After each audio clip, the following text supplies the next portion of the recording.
بسم اللہ الرحمن الرحیم۔ وہ لوگ جو روح کی پہلی حالت سے اگلے درجے میں داخل ہو جاتے ہیں وہ ایمان کی روشنی کو اپنے اندر محسوس کرتے ہیں۔ نفس لوامہ کے مرحلے پر ان کی اپنی طبیعت کے ہاتھوں کی جانے والی منفی سرگرمیاں ان پر ظاہر ہونے لگتی ہیں۔ نفس کی یہ حالت درج ذیل آیت میں بیان کی گئی ہے۔ میں قسم کھاتا ہوں روز قیامت کی، اور میں قسم کھاتا ہوں برائیوں پر ملامت کرنے والے نفس کی۔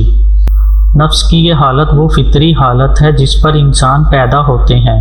یہی وہ حالت ہے جس سے ترقی پا کر وہ اس کی اگلی روحانی حالت میں داخل ہو جاتے ہیں، یا پھر نفس کی پہلی حالت پر لوٹ جاتے ہیں، جیسا کہ قرآن مجید میں ارشاد فرمایا گیا ہے۔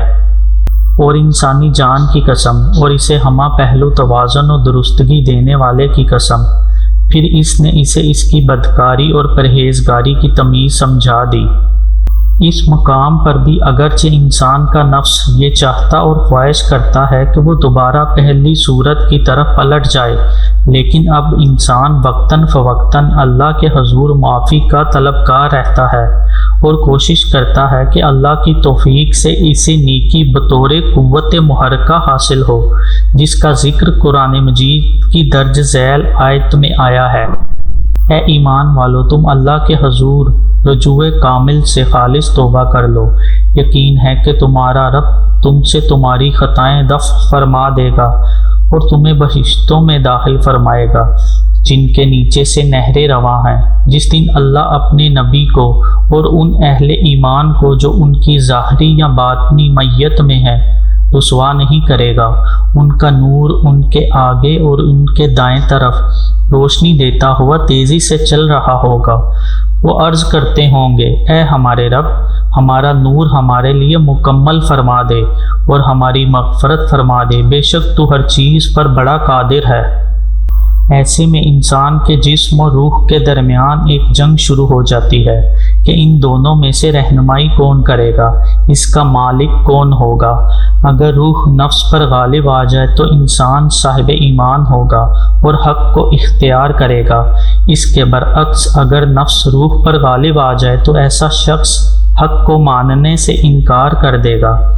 نفس کی اس دوسری حالت میں ابھی لوگ اس قابل نہیں ہوتے کہ وہ اپنا طرز حیات واضح طور پر تبدیل کر لیں، تاہم اب چونکہ وہ اپنی خطائیں اور غلطیاں زیادہ واضح طور پر دیکھنے اور محسوس کرنے کے قابل ہو جاتے ہیں، چنانچہ وہ اپنے کیے گئے اعمال پر معذرت خواہ ہو کر اپنی زندگی میں تبدیلی کے خواہاں ہوتے ہیں۔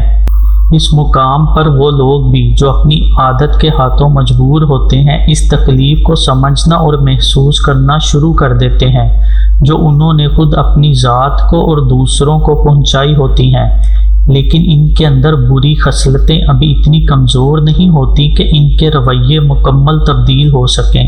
اس کے علاج کے لیے ابھی زیادہ طاقت کی دوا درکار ہے۔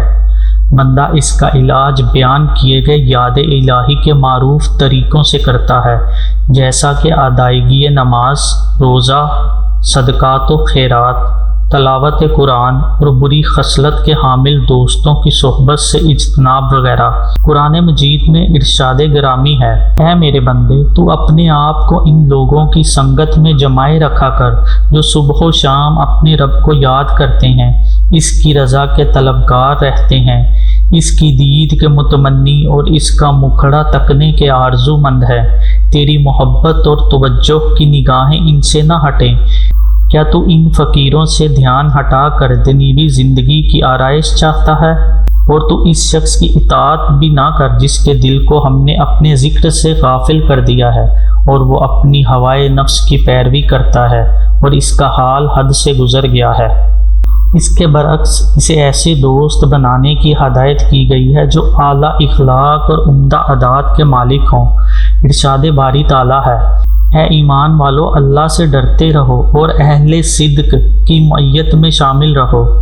یہ انسان کا باطن ہے جس پر اللہ تعالیٰ نے رحم فرمایا، اب اسے اچھے برے کی تمیز ہونے لگتی ہے۔ جب اس سے کوئی گناہ سرزد ہو جاتا ہے یا حکم عدولی ہو جاتی ہے، یہ اس کا ذمہ دار خود کو ٹھہراتا ہے۔ اس پر وہ اپنے مالک کے حضور معافی اور توبہ کا طلبگار ہوتا ہے اور اطاعت شعاری اختیار کر لیتا ہے، جیسا کہ حضور نبی اکرم صلی اللہ علیہ وآلہ وسلم نے ارشاد فرمایا، تمام لوگ گناہ گار ہیں، لیکن سب سے بہتر وہ گناہ گار ہیں جو اللہ کے حضور معافی مانگتے ہیں۔ یہ انسان کا نفس ہے جو فرما برداری اور نافرمانی کے درمیان اوپر نیچے ہوتا رہتا ہے۔ کبھی وہ لاپرواہ ہوتا ہے اور مقام سے گر جاتا ہے، اور کبھی پوری طرح متوجہ ہو کر نیکی پر قائم رہ کر اپنی روحانی حالت کو برقرار رکھتا ہے۔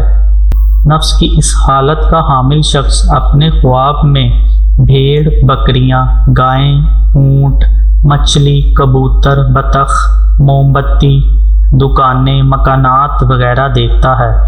ان جانوروں اور اشیاء کو وہ خواب میں اپنی روحانی حالت کے حوالے سے دیکھتا ہے، جو عموماً حلال ہوتی ہیں، جو اس بات پر دلالت کرتی ہیں کہ خواب دیکھنے والا اپنی بری عادات سے نکلنے کی کوشش کر رہا ہے، لیکن ابھی وہ دنیوی خواہشات اور لذات میں گرفتار ہے۔ ابھی وہ الوہی سچائی اور ابدی خوشی کا حامل نہیں ہوا۔ نفس کی یہ حالت اب اس قدر بری نہیں جیسا کہ اس سے قبل نفس امارہ کی حالت تھی، بلکہ اس مقام پر بھی مطلق العنانی اور جاہ پسندی کی خواہشات ابھی زندہ ہوتی ہیں، لیکن پہلے کی نسبت کمزور تر۔